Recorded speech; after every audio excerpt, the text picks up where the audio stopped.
Our essential question is, how did the British government react to the actions of the colonists?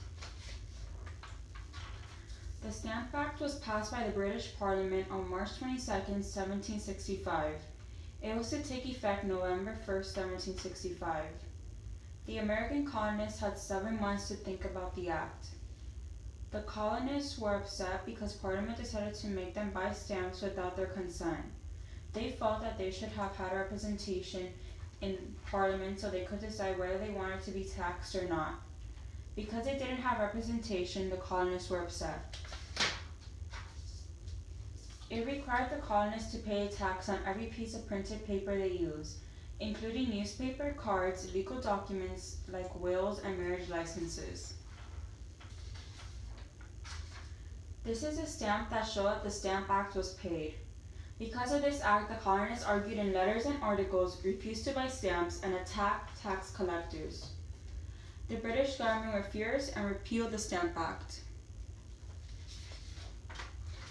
The Quartering Act was an act that forced local colonists to provide soldiers with supplies and had to house them. The New York Assembly did not vote funds for salt, vinegar, or liquor. This caused the British government to get mad. They refused to let New York Assembly meet because the Assembly decided not to vote for any funds.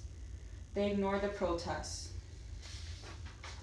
The Proclamation of 1763 was issued after the French and Indian War in order to accomplish many goals. One of the goals was to encourage peace between colonists and Indian tribes.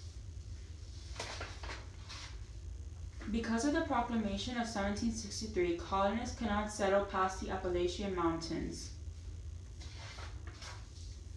The colonists argued in letters and articles that it was tyranny and unjust use of government power.